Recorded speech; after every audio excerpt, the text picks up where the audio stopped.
Well, hi, everybody, and welcome to episode 47 of Circle of Fellows. I am Shel Holtz, a fellow of the International Association of Business Communicators.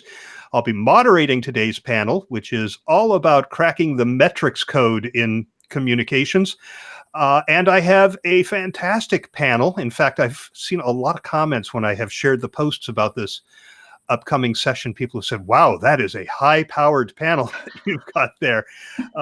So hope you enjoy the day. I'm going to ask each of the panelists to introduce themselves, then I'll tell you how we're going to handle this, including your questions, and we'll get into it. And as always, I do this based on how I see your thumbnails in the Hangout on Air, left to right, which is not the same as the other panelists see them. So Angela, you're first in my thumbnail strip. Hi, I'm Angela Senekas. I head up my own consultancy called, of all things, Senekas Communications.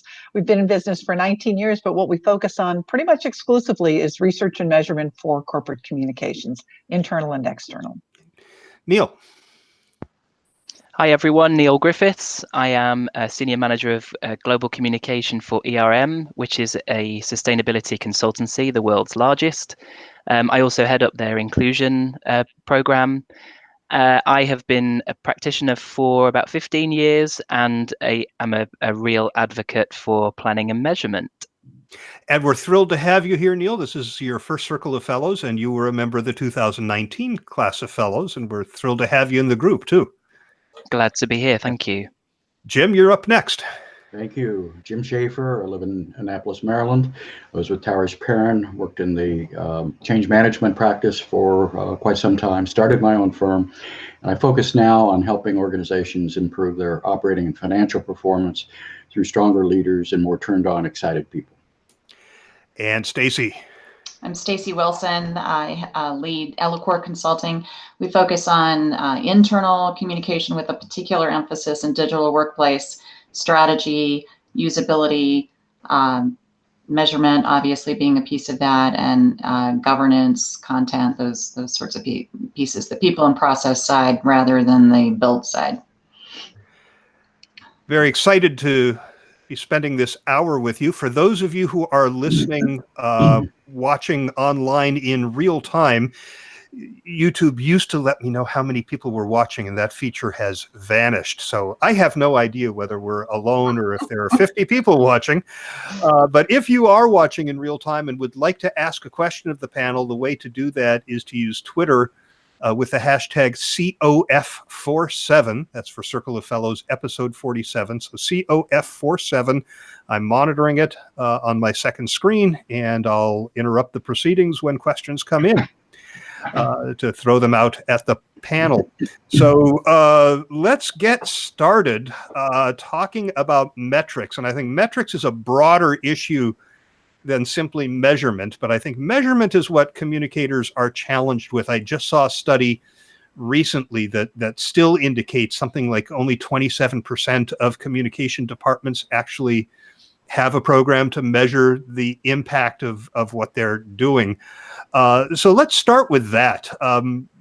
Before we crack the metrics code, which I interpret to mean how do you do this effectively so that it really delivers some meaningful results that justify the time and effort you put into it. Why should organizations do this? Why should communication departments take the time and the money and the effort to do measurement if it seems like they're able to continue getting budgets and doing what they do without it? Well, I'll start this. I think the communication people that I work with and talk with are very activity focused rather than being results and value focused. They're cost centers, and they do get paid, certainly. But I've seen a number of situations where I've worked with communication people to shift to more of a results and value approach by starting with the understanding of what the goals of the organization are, and then eliminating communication breakdowns that are causing us not to hit our on-time delivery or our sales numbers or whatever they are. Those communication people are starting to add value because their gains are greater than the cost of getting the gains. As a result of that, their pay is much higher. So when you talk about the compensation issue, people who are cost centers are less likely to make the kind of money than people who are value creators. And that is a movement that I see starting to happen a great deal, with some successes that are out there with some of the big companies, the IBMs, the FedExes, and people like that. But I think the important thing is for people to start to look at the results and what are the kinds of things they can do to create different results, that is better results in operating income and all kinds of financial measures. I think too, one of the frustrations is when we make advice or recommendations to leaders and they don't listen to it. Well, that's because usually when they get recommendations or at least options from other functions, they back it up with some kind of data. And if it's just our opinion or our gut, then it's never going to win against some senior person's gut or opinion. So we need to have the data in order to be successful and to be seen as credible partners in the business world. I agree with that last point. I'm almost tempted to say that the answer to your question, Shell, is because it's the right thing to do. And I know that probably sounds pretty cliche, but there's a number of reasons that I think that that's the case. You know, building on what Jim and Angela have just said, you know, it builds reputation within the organization that you're more than just the tactics. You actually care about going back and figuring out whether or not you achieve what you set out to, whatever that is. And that you're actually providing insight into behaviors and activity that nobody else is looking at. I mean, we're the only ones that probably has access to the kinds of things that that we want our leaders to be thinking about. So, you know, it feels like it's more than just the, you know, a nice to have. It's the right thing to do. And Shell, the one thing I would add to all of that is I think communicators are really well positioned to provide leadership, or at the very least just be involved in a lot of new changes that are happening in organizations. I'll take the digital workplace as an example. We're really well positioned to lead those kinds of activities and efforts. But the only way that we're really going to sustain that with ongoing resources is if we can prove the ROI, and that ROI needs to be more broadly connected to the business ROI. So that's a really important connection for us to make for those who want to be involved in leading that larger effort.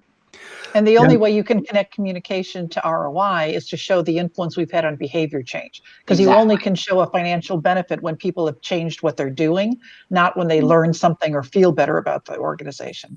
I think there needs to be an appreciation too among communication people that there are a whole lot of opportunities inside most organizations that have communication breakdowns that are causing underperformance, slow moving information, inaccurate information, the absence of information, and that sort of thing. An example that I use a lot when I talk to communication people and business leaders is with ITT Corporation, was having customers were leaving the company, and the communication people and I worked together to identify what was underneath the departures, and it was on-time delivery. What was happening was the salespeople were submitting their orders to order entry, then it went to parts inventory, then shipping and receiving. And as a result of that, there were a lot of communication breakdowns. Customers would call in and change their order, but the information wouldn't get to the next step in the process. As a result of going in and looking at the communication problems that were occurring in sales, order entry, parts inventory, and shipping and receiving, we were able to fix that and got an on-time delivery improvement of 38% and had a 33% increase in customers coming back to them within 2 months. So I think if communication people started focusing on what are we trying to do to win in the marketplace from an operations standpoint and a financial perspective, where are the communication breakdowns causing us to underperform, then taking advantage of that, improving that, making that problem go away, and making that ROI that Angela just mentioned a positive ROI. Yeah, it's interesting. I work in the construction industry, and I keep hearing about information flow being one of the biggest challenges out on job sites. And I keep going, talk to me. One of the challenges that I keep hearing with organizations where the communicators aren't doing measurement is they try to put it in the budget they would like to, and they get shot down by leadership. The leadership that is hoping that communications is going to produce meaningful results to the organization. How would you sell the idea of measurement as an expense, something that you're going to have to invest in, to leaders who sort of shrug it off and say, no, I need you investing in the intranet or the mobile tool or whatever it may be? Will they cut off their market research budget? Well, they Never. need to be perceived as an organization or people who are coming not just with a budget, but here's the opportunity. Take it to FedEx. They had humongous opportunities to increase sales in Los Angeles. And they knew what the projection would be. That is, if we do these things, here is the gain that's going to be created. We know how much we can invest in that so that we get an exceptional return on investment. They had a 23% increase in sales. We took it to 5 other locations where we had a 1,600% return on investment. So I think we go in, you don't go in and say, I want more money. You go in and say, here's a problem. Here's the root cause of it. Here's what it's going to cost to take care of it. I think that the gain against the cost is exceptional, and sell it that way, particularly if you've got credibility and as a numbers person. I think it's also a stewardship issue, and I think that will play with a lot of executives that we need the answers in order to use our resources wisely, right. And not be doing things that don't matter, to be able to make decisions so that everything we're doing really does matter to the organization and the stakeholders involved. And we're able to also show, when we make significant investments in a communication project, that there is something happening as a result. Angela mentioned, the behavior change, those things that have happened as a result of a communication intervention. I think the case you have to make is to say, without this, we don't know. It's almost like we're throwing the money away, because I can't tell you how, whether or not that's been had the impact that we were looking for. So it is about making that case and making it about the outcomes that you're seeking to achieve. And it can even be done as you begin a planning project with an executive. They might give you an assignment and think it's really simple. They want you to do X, Y, or Z. But what you can say is, well, why is it that they're doing what they're doing now? How do we know what the right messaging is until we do some research with them to figure out, do they or don't they know this information? How do they feel about it now? So you don't necessarily have to get the budget up front for the whole year for everything you're doing, but I think you can build that case project by project, especially for those projects that will take an amount of time or a lot of money. And so then just as Jim was saying, then you can show it's that cost benefit ratio project by project. I like to do guerrilla research. Even if they say no, I just go ahead and do some research. And when you share that with them, they go, oh, how prevalent is that? You go, well, for that, we need a survey. Well, let's talk about that. I mean, there are ways that you can get data that is useful and usable without spending money. What are some of your favorites? What are your approaches to going out? Let's start with internal communications. What are some of your favorite approaches for generating data that proves the use case for investing more? Well, I've got a good example with an organization that the engineers sat down with the communication people and said that they thought that there was an opportunity to improve quality by 25% in the various machine rooms of this organization. And my client, who was sitting next to me, I said to her, why don't we take a break? And she said, and we excused ourselves and we just all kind of went. And she said, what are we doing? I said, we're going to do a time-tested consulting approach, very technical. She said, what is that? I said, we're going to go to the floor and we're going to ask people how much they could improve quality.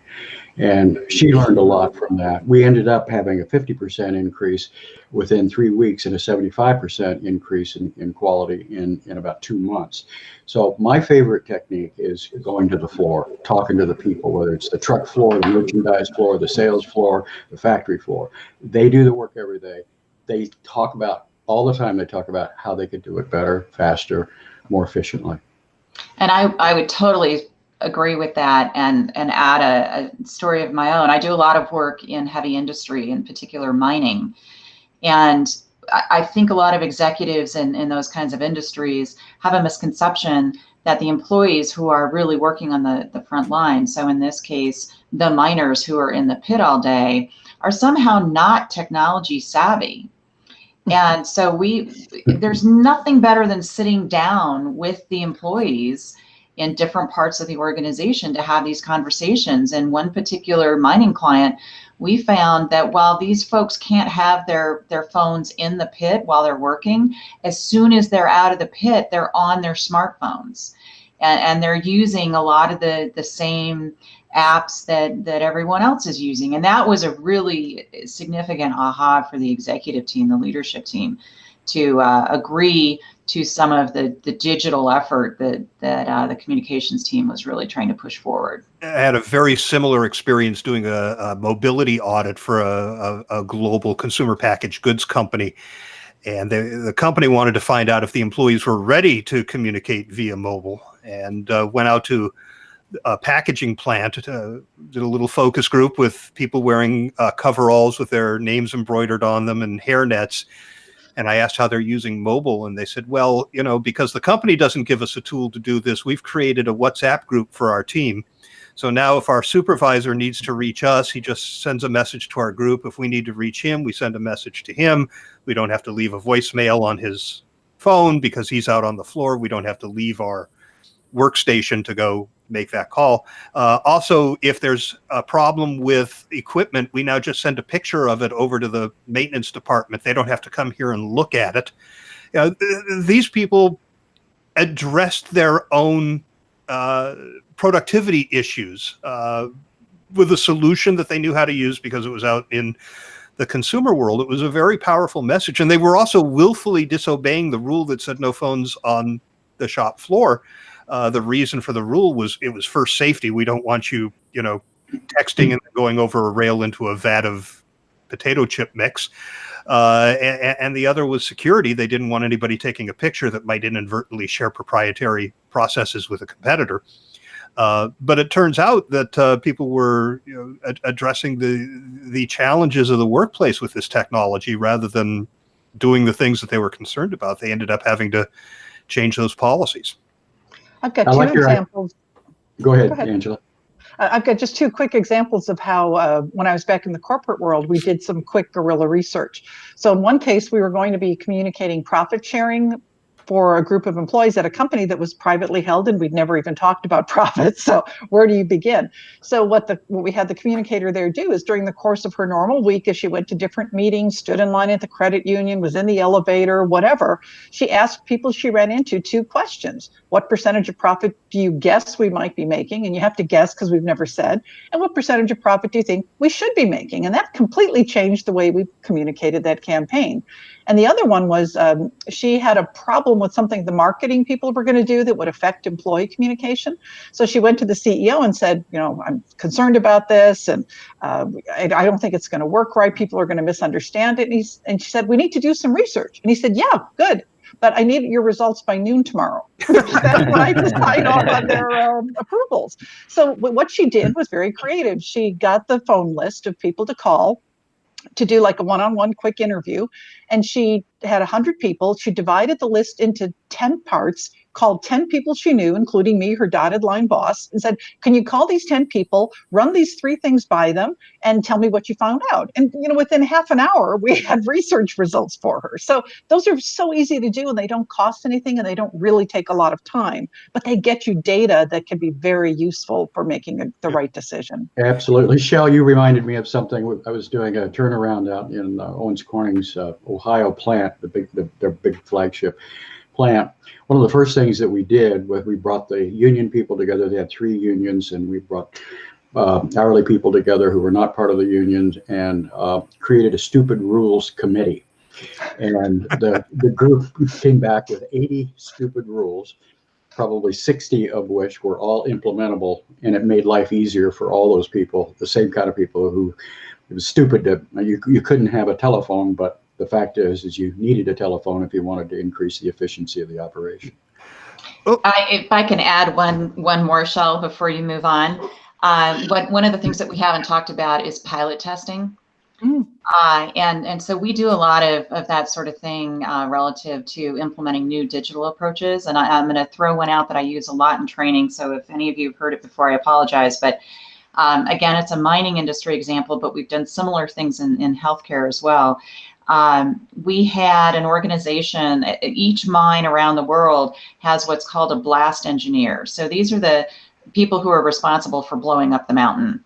And there's typically only one at each location. And with this particular organization, they had never connected with each other. So we ran a pilot where we were able to provide them a collaboration space so they could upload all of the still photographs and video they typically take of the mountain wall after a blast. And they could then have dialogue and discussion with each other to talk about what was the best next step. Where were the next set of charges going to go? And we piloted that for several months. And it was such a huge success, both from engaging those employees around the world in feeling like they're part of something bigger, but it was also really valuable for helping them to work more efficiently and more innovatively. I want to let anyone know who has joined us since we have started that you are welcome to ask questions via Twitter with the hashtag COF47. There are people watching live. I've gotten tweets letting us know that they are watching. Jackie Oast, Adam Brayford, I believe that IEBC is watching over at the staff level.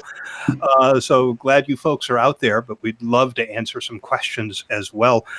Let's dig into data a little. As you are reporting your data, and let's pick an audience, because Neil, before we started, you raised the issue of who are you measuring for? And you could be measuring for multiple audiences. You could be measuring for yourself. I think, lagging indicators are important to us as communicators. If nobody's reading our stuff or watching it, we need to figure out why.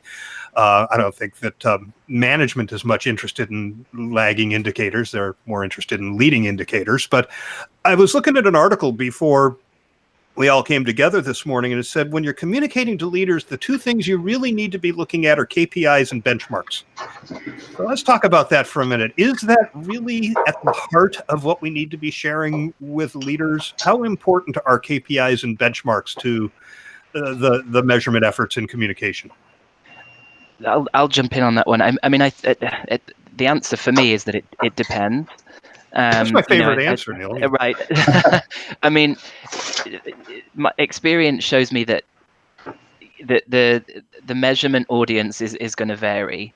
And I've worked in organizations where there's been a desire for formal reporting and some support for a measurement program. I've worked in organizations that couldn't have cared any less. And so to be fair, it's really on us and on the communication professionals to define what that looks like for the organization in many cases. And I think that today we've got an additional challenge when it comes to measurement, and I wonder if this is why we're still trying to crack the code. I feel like we've moved on from, should we measure and is measurement important? I think broadly speaking, we acknowledge that it is important, and many of us are doing it. But now I think the additional challenge is once you've got that data, what do you do with it? And it's really for me about building that story. And that story, which goes back to your question, is going to depend on the organization. So, I think that the measurement program needs to be connected to the overall business strategy, because communication needs to be plugged into that, and you need to find a way of crafting that story that connects what you're doing directly to that business strategy, and the measurement journey needs to reinforce that. But also, just personally, I think it's really important that you take that responsibility on yourself, because, going back to the first part of the discussion, it really increases your standing, I think, if you can relate it to things that matter to the leaders within the organization. And if your organization happens to have a raft of leaders that like KPIs and benchmarks, then go for it. But I'm not sure that there's a right or wrong when it comes to KPIs and benchmarks, to be honest. I think that if you're doing a fairly significant project, a turnaround in an organization, or you've got significant sales problems, or whatever it might be, I think that those leading indicators can be very, very important, because it tells you whether you're on track or not. And so you can be doing pilots, and you can be listening to people, and you can be gathering root cause data and that sort of thing, because that leading indicator is going to tell you if you're going to hit that lagging indicator that's your target. So I think it's very, very important. And I spend a good deal of my time in most of the projects that I'm working on in organizations that we're trying to improve some level of performance, whether it's customer satisfaction or what. I spend a lot of my time doing a lot of listening, data gathering, because that tells me whether I'm on the right track or not. On a Tuesday, if I got some numbers that are coming back that aren't looking good for me, it tells me I need to step back and do something different to help improve whatever it is, on-time delivery or quality or whatever the subject is. Isn't part of the problem that it's not a question of whether we're using KPIs, it's whether we're attaching them to the right things? Was working with an organization that was dealing with turnover, and particularly voluntary terminations, people who were leaving the organization. The number was high, and leadership said, we have to stop this voluntary departure from the organization. And that was what they wanted measured. And, my thinking is, if what you are tackling is people leaving the organization, then you're going to maybe retain a lot of mediocre people, as opposed to your high performers. Turnover is a lagging indicator, right? Why are people leaving, and more importantly, why are your good people leaving is another issue, and you really ought to be measuring the things that are causing people to leave, not the number of people who are leaving or staying. Well, it's two things. I think you need to measure that overall outcome, because that's what's going to affect your costs or your possible revenue for the company. But you need to identify what are those different drivers that are going to lead to that. So you've got your outcomes KPIs, and then you have your activity KPIs, and those activities should be the ones that are likely to drive the outcome. So you need both. Right, yeah, but if you find out from your exit interviews that employees are leaving because their bosses are not helping them advance their careers, or the culture is toxic, or whatever it may be, I mean, that's where the challenge lies, right? Right. Yeah. Yeah, and it's also part of the data gathering is to identify the root cause of the problem. As we all know, people come to us and say, well, here's the problem, and here's what needs to be fixed. It's sort of like going to your doctor and saying, here's what's wrong with me, would you please do surgery on my arm? I think it's important that you follow up with these folks and say, well, let's take a look, like your doc might say. Let's take a look and see what the real root cause is, because we may be treating a symptom instead of getting rid of the problem once and for all. Let's talk about gathering that data, Jim. You've mentioned you need to ferret out the root cause and get the data to help with that. How do you get that data? Obviously, there are surveys, right? Surveys have been at the heart of communication measurement for eons. Now there are tools. I was reading about AI-based tools that will, first of all, it anonymizes all of the emails and Teams and Slack conversations and Yammer groups and other forums where employees are engaging, so that we don't know who is saying what. But then it will assess the issues that they're talking about. It'll assess the sentiment and come back and say, look, these are the things that people are unhappy about. I don't know a lot of people using this yet, but it seems to me that there's value in that kind of data as well. But Shell, there's still, to Jim's point, there's still no substitute for actually having live conversation with the stakeholders, whoever they might be, whether they're external or internal. For me, I focus on the internal side. So there's nothing better than getting out with a group of employees to really dig in with them around the particular topic or issue and start kind of peeling back, the layers and find out what really is the driver underneath all of it. And what are the other unrelated issues maybe that hadn't yet been identified. Sometimes these things are really small and easy to fix. And sometimes they're bigger, like the ones you mentioned before with culture. that maybe are going to be a much longer time to correct. But yeah, if we don't ask, we don't know. And the advantage of Stacy's approach is that you're purposely choosing people more randomly. When you're looking at those online conversations, those are not random. They are not representative necessarily of the whole population. So there's a real danger in drawing conclusions from that kind of a subset. I'm sorry, Jim, go ahead. No, that's all right. And sometimes those problems are hiding. I'm thinking of a distribution center that we worked with out in Indianapolis. They had $2 million worth of damage in the distribution center. Distribution center is a fancy word for a warehouse. And we couldn't figure out why they were having the damage. And so we brought some employees together and we talked about what was causing this. And they said, we're just hiring people right off the street. They come in and they try to work the forklifts and they slam them into the cages and stuff gets hurt. And somebody else said it's a problem that we don't have a good training when they get here, and they had all these reasons, and none of them seemed to make much sense. I turned to my client, a young communication guy, and I said, I'm suspecting that none of the employees have come up with what the root cause of this problem is. And he said, why do you think that? And I said, let's go talk to the head of the distribution center. And she came out and talked to us, and I asked her, I said, can you break down for me, and I don't want to know who makes what kind of money, but can you break down for me the incentive comp of the leadership, supervisors, and the employees? She went back and checked it, and she came back and she said, I'm embarrassed. We're getting exactly what we're paying for. 80% productivity, 10% safety, 10% quality. People were hurrying and struggling to try to get the job done. They were damaging the product. And it was because the incentive plan was communicating to people. This is a communication issue. Incentive plan was communicating to people to get it out the door. I had a similar client where the bonus for the people, this was a trucking company, the bonus was for filling the trucks as full as possible, as quickly as possible. And so what managers were doing was they were not conducting the required safety meetings each month, because that took away from production. They weren't benefiting in any way from better safety. That was a corporate measurement.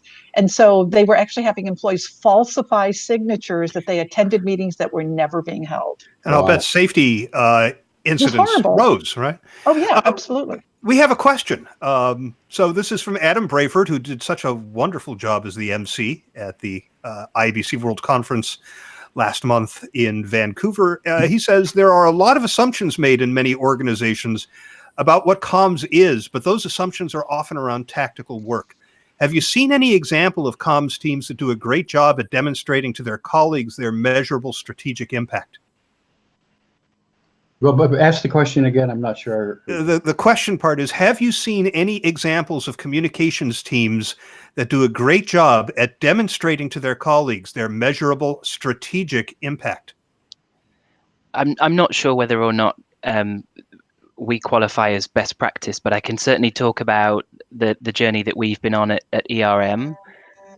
So we've over the past few years sort of tied our annual planning process to that of the operational planning process around budgets and where the investment and where the business priorities are going to be for the year ahead, and sort of then mapped our activity to really support and facilitate that. So that as a first step is something that we've done to make sure that all the work that we're doing is lined up with where the business is moving. We've then taken a very deliberate approach to content, and we don't post anything on any channel unless we know exactly what it's seeking to achieve. So I think it's about being deliberate at the front end of the work and saying, this campaign is setting out to reinforce XYZ business priority, and here specifically is what the communication outcomes are that we're looking for, and then we go back and measure those. So again, that's just the example of ERM, but I think there's perhaps something that others can take from that in terms of really directly linking oneself as a function to the strategic orientation of the business, and then being very deliberate in the planning and then subsequent measurement around whether or not the communication element of that has been a success. Yeah, Neil, I can give you. Excuse me, Angela. Go ahead. Neil, you just made me recollect something. I talked about the FedEx project that we did in Los Angeles. where we started out with about a 23% improvement in quality. And the leadership team, who had really led this whole effort, talked to all the other managers in the organization. We're in a conference room, and he said, who would like to be next? And 23 people raised their hand and said, we'd like to have a pilot there. We took the communication people who did the project in Los Angeles and moved them through 5 other locations: Seattle, Denver, Chicago, Miami, and New York. They had a $6.1 million increase and a 1,700% return. So what they used the pilot for was to teach and educate the communication people, teaching and educating other communication people how to take the performance to an even greater level.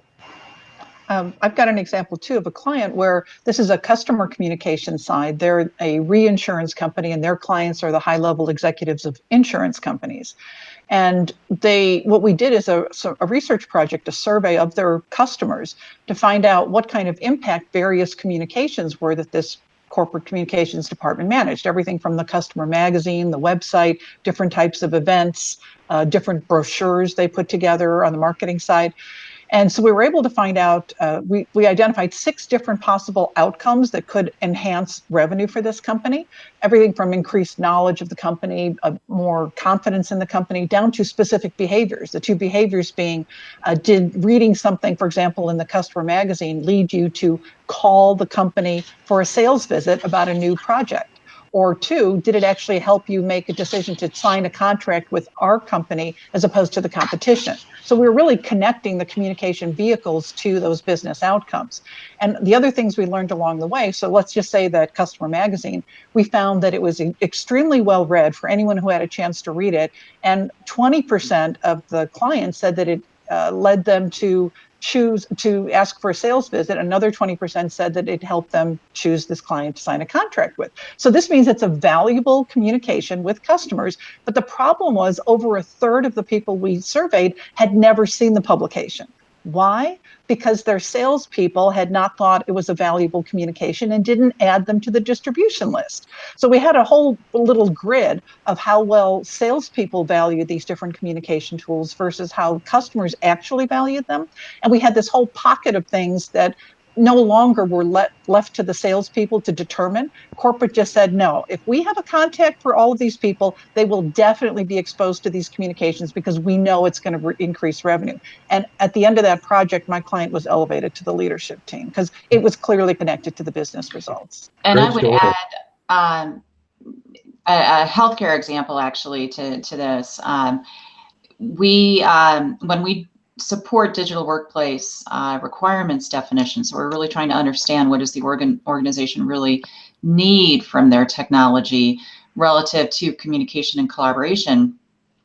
We really like to sit down with groups of employees by function because the different functions in the organization have different kinds of needs. And if we can zero in on those, solve some of those specific problems, that really makes a difference in how we roll out and the ROI that we can prove out on the back end. So one example from one of our healthcare organizations, which is the client is a very large healthcare system, regional healthcare system with about 30,000 employees and 5,000 physicians. And one of the things that we identified in the process of the research is that the social workers were very unhappy in their roles. Turnover was a problem, to Shell's earlier question. And one of the reasons for that is they didn't connect with each other. So they were all individually out in the community trying to identify resources for their clients instead of spending their time with the clients. And none of them were sharing the information that they unearthed. So they're all essentially spending time doing the same research in the community to find resources instead of sharing all of those resources with each other in one place and updating them as they identify new ones so that they could spend more time with the client. And that was an easy fix that made a huge difference for the social work team. I can just add to that. What Stacy's getting at is a really key thing. So you have an overall problem like turnover. So what you need to do is look at it discretely. This is where you get your insights from. Look at those different subgroups by location, by job level, by job type, and see where do you have those problems. And then on the other hand, where do you have some best practices? Where do you have the high results? Because you can often say, look, if it works in the same environment in another location, it should work in these other locations. So that's really one way to gain insight from data, and that really tells you then what you need to do. I'm glad you mentioned that, Stacy. We have about 20 minutes left, so I want to let everybody know who's watching that we are taking your questions via Twitter, the hashtag COF47. If you have a burning question, share it. I'll make sure that we get that to the panel. Let's talk about data in particular. One of the best books I've read in the last 5 years was called The Signal and the Noise by Nate Silver, who is a data specialist. He's the guy who started 538.com, known mostly for political polling data, but he got his start with baseball statistics. And his book is really about how do you figure out of all of this data that you have, what's actually meaningful. We make decisions based on data that we really shouldn't be looking at, and we misinterpret data. One of my favorite examples, every chapter he looked at a different way data is used. One of them dealt with weather. And he said, the weatherman comes on TV and he says there's a 15% chance of rain, so you don't take your umbrella. It rains, and you go, that damn weatherman, he told me it was going to be sunny today. And Nate Silver's answer was, no, he didn't. He said, when the conditions are like this, 15% of the time, it's going to rain. But we don't understand what that data actually means. How do communicators figure out what data is important? How important is it for communicators to learn a little bit of data science? Well, I'm going to jump in on this one, Shell, because one of the things that I am continually preaching to clients is don't ask the question or pursue the data if you can't act on it. So frequently we'll have to go through a series of questions for a survey or a focus group with the client to point out those questions that really will provide us with valid information that we can act upon, where we can actually make some changes, make some decisions to do things differently. But alternatively, the questions where you can't do that, we really don't want to waste the employee's time in taking the survey and answering those questions, or the team's time in analyzing that. So that's kind of a first piece that I would say is really important, is making sure that the data that you're collecting is something you can actually act on, and think about that up front instead of after you've got the results and then you're trying to analyze on the back end. I think the thing is, we've got to find context for the numbers. If we just look at the numbers themselves, you can't really draw a conclusion from it. So let me give you an example, a couple of them. When I started working at Mercer many years ago, one of the things they had me start with was doing an assessment of their own external communications. So a really simple thing I looked at was the volume of communication coming out by quarter. So why do you measure volume? Well, when you put it in context of the business process, all of a sudden it becomes relevant. So anyone who's worked in the HR consulting world knows that the biggest projects that you will ever do for companies will start taking effect January 1st, which means that in order to find the right consultant to help you with a whole long process to get to that point, you've got to start the first quarter of the previous year. So when I looked at our volume, we had 43% of everything we sent out to clients and prospects coming out in the second quarter. We had only like 11% of it coming out in the first quarter. So the timing was off. So is it good or bad? You compare it to what the business need is. So one way to look at it is actual versus ideal. What ideally would be the right way to do something? Or another one is, where were we in the past? And is that something we can improve? Like, for example, with usage statistics, how do you know what your target should be for the future? Well, let's say you do a monthly webcast with your CEO and you want to set a target for the future. Well, look back at the last year. What was the highest result you achieved for any one of those months? That means it is achievable in your organization with that CEO. And what did you do right that time? So when you look back at the past, you can figure out what was working best and use that then to set a target going forward, if you take insights from what you did right when you got those good numbers. We've spent 3/4 of our time together today talking about metrics as a means of measuring. I think there's another use for metrics, and that's reporting on data. I took a MOOC, that's a massively online open course on data journalism. And, the whole idea of data journalism is that we have access to these tremendous data sets. And how do we tease stories out of those to tell people, whether it's internal or external? I think there is absolutely a role for communications here. It's not just public journalists.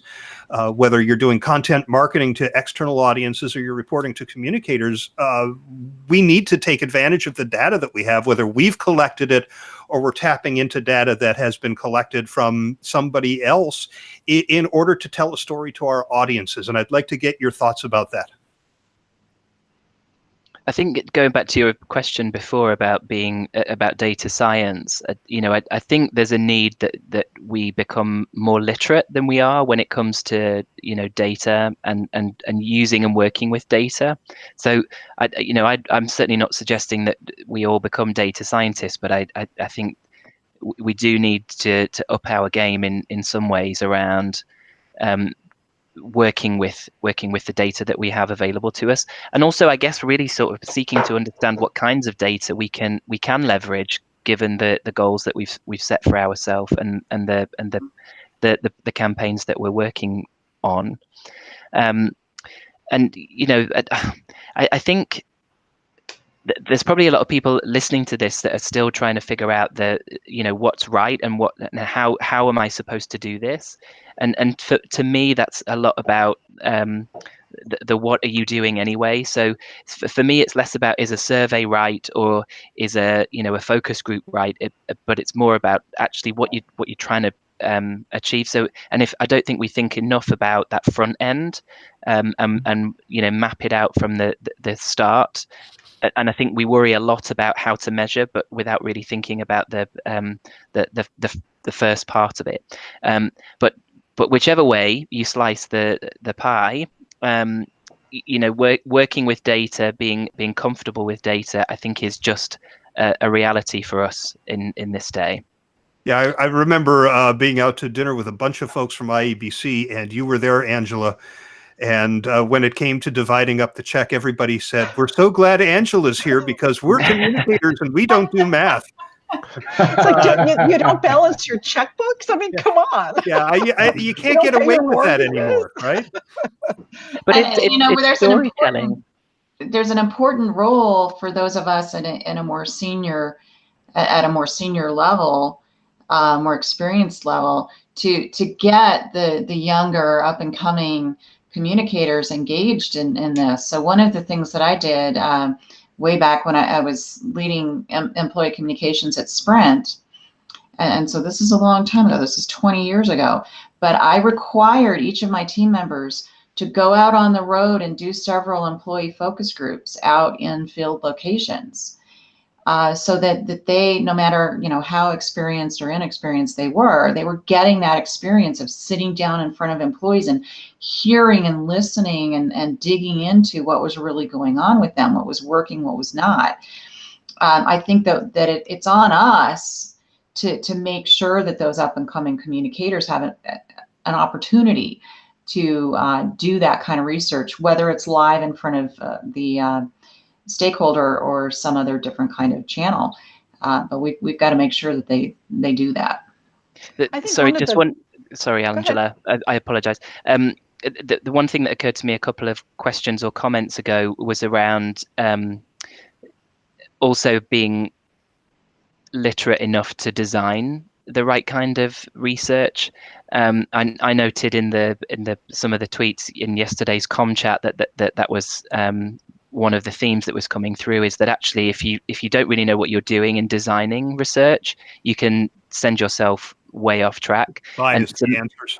Well, exactly. So I think that there's also a responsibility there and that's maybe going back to your sort of data science question.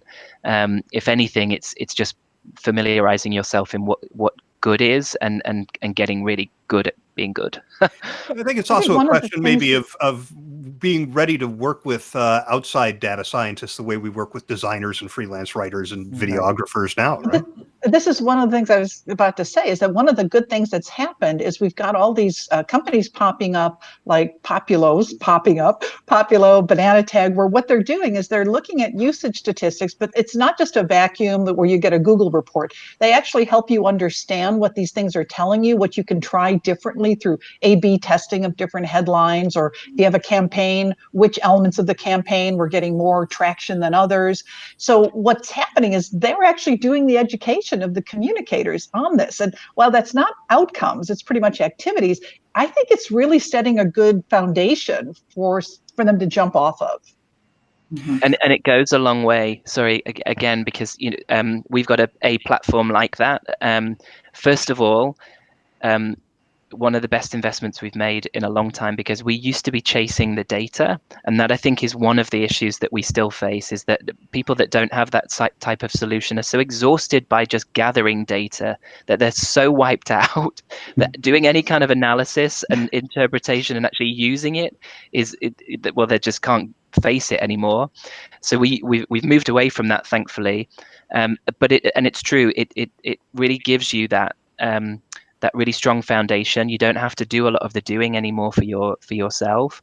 But what's interesting is that it opens a door for conversation within the organization, because we started to report out on that. As I said, we sort of try and map it to the extent that it's possible to the business priorities and how we're supporting those. But just having those sorts of those metrics and that data report just enables you to have different kinds of conversations that you wouldn't have been having with leaders before. Mm-hmm. Let's talk about the wrong kind of metrics while we still have some time. I mentioned while we were chatting before the broadcast started that as I judge communication competitions, it seems that everybody, especially on the external communication side, is throwing out impressions as evidence of the success of their communications. And I still get maybe 15 or 20 entries out of every 100 that report advertising value equivalencies, AVEs. Your thoughts on these and how to convince people to please stop doing them? Well, I think it's a little bit of what I said early on. I think that if you don't focus initially on activity, what are we going to do? What are we going to do? And instead you go back and you say, what is the result we're trying to create? And that result is going to drive the performance of the organization forward. Then you're connecting your measurement up with a result. You're creating something that's going to solve something that's going to enable you to win in the marketplace. If you're going to take it from an activity standpoint first, you're going to get the kind of comment that I heard at a pharmaceutical, the senior vice president of manufacturing. He said, all they do every time I come to the communication people, they trot out their same old little problems, solutions. And he says, I'm getting measured on gross income. And they don't even understand what that means. And so I think the important thing is to step back and say, what result are we trying to create? Is it really what we need to be doing with our dollars? Then we need to step back and say, is the investment worth the return that we project that we can get? And so just to explain what AVE is for those who might not have heard of it before, it says if we got news coverage, earned news coverage in a paper or TV or radio or online, if we had to pay for that amount of time or space, what would we have had to pay for an ad? And so then they put a dollar value to that, saying, well, that's the advertising value equivalency of the PR. So there's a couple of problems with that. One is that you don't control the message. With an ad, you certainly do. You get your key messages in there. With the coverage, your messages might not even be in there. There could be inaccuracies. They could be mentioning your competition. So first of all, it's really not an apples to apples comparison. But the second point is, it puts a dollar value to something that's not in any way hitting the bottom line. Right. So I've heard one CEO say, oh, so if that's the advertising value equivalency, did we cut back our advertising budget by that much? And of course, the answer is no. It's a totally different department. The second one is, did we get that much revenue? And the answer is no, it's not revenue. It's like monopoly money. It's not real. So really, especially if you're a consumer company, a much more useful way to calculate the money would be, There are markets you're going to get heavy coverage and markets you're going to get virtually no coverage. Take a look at what happened with either the sales or some precursor to sales in those markets. And was there a difference where you had heavy coverage versus light? That would be a true dollar value of the impact of heavy coverage for earned media. Yeah, and the other thing, by the way, this was what Katie Payne told me about it, is the goals of public relation are not the same as the goals of advertising. They're not trying to achieve the same thing. So to say that we got this equivalent means that you are measuring the effectiveness of something that you're not trying. Not supposed to be. Right. Yeah. Right. Yeah. Yeah. Likewise, on the internal side, we see a lot of clients talk about awareness. So this kind of cuts back to impressions, right? Well, I can be aware all day, but it doesn't mean I'm going to do anything different. Or So, even that you're aware of the right information. right, You could be wrong on what you're Right. aware of. Yeah. So we want to look not at awareness, but we want to maybe start at comprehension and then action. And if those two things aren't happening, then we're not achieving what we're trying to achieve. And I think that's the biggest problem that I have with AVEs, that it's so not elevated to the same status of an outcome, of an actual, something happened as a result of this communication activity. That for me, because that's where we need to be operating when it comes to setting objectives in the first place, and then measuring whether or not we got there. But one thing I will say, and I think it is important to acknowledge, is that people are, and Shell, you mentioned this earlier, but people are probably still doing that because they're being asked to, and that is, even we disagree with it as much as we like, that if people are still asking for it, it is a challenge to people to then say, actually, no, I'm not going to do that for you. I think that that in those cases, my advice would be, use some of the alternatives and present that as well, and you try and shift that perception away from that. I mean, my own journey in measurement is, the more you focus on those outcomes, the more you focus on change and behavior and action, actually people go with you over time. Neil, that is such an important point, and this is broader than just measurement, but something that I've been railing on for a really long time, is the lack of courage in the corporate space, the courage to push back, the courage to say no, the courage to present other different kinds of approaches and directions. And I think it's still, all these decades later that I've been in the business, it's still really lacking. And it holds us back. It holds the entire profession back. We are down to our last 2 minutes, so I do want to let everybody know what's happening next month, which in a number of ways is up in the air. The first way is that we have 3 of our 4 panelists set. 2 of you are here with us today. The topic for Circle of Fellows number 48, which will be on Thursday, August 15th at this time, is aligning content strategy with a changing media landscape. This is a fascinating topic. I'm really looking forward to this. I just read this morning that Google has created content around the Apollo 11 moon launch that you get through Google Assistant. So, I mean, talk about a non-traditional channel for delivering content. We're going to have fun with this conversation. Angela and Stacy, you will be participating in this conversation, as will Ned Lundquist, and a player to be named later. We're still waiting for the 4th fellow. The other thing that's up in the air is the channel over which we're going to share this panel. We learned earlier this month that Google is planning on shutting down Google Hangouts on Air. Oh. And they're planning to do this in August. I don't know when, if it's going to be early or late. The challenge here is that Google Hangouts on Air is literally the only service that allows you to do a multi-individual discussion like this that can be broadcast live with people just clicking a link in order to see it. They're directing you to a different service at Google, but it's really for one-on-one chats.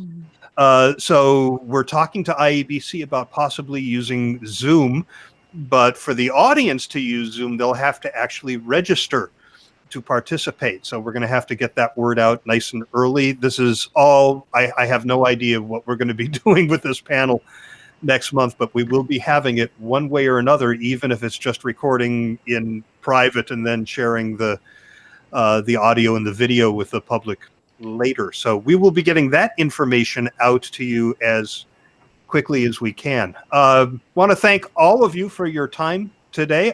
Everybody was right. It was a high-powered panel. Great conversation, and the comments on Twitter have reflected that, more of that than questions. So Adam, Jackie Sargent, Michael Nord, looks like he was listening in. I want to thank all of you for listening. This will be available as a video replay and a podcast. I'll have that up over the weekend. So until next month, wherever and however we do that, I'll have a good month, everybody. Thank you, Shell. Thanks, Shell. Everyone. Bye.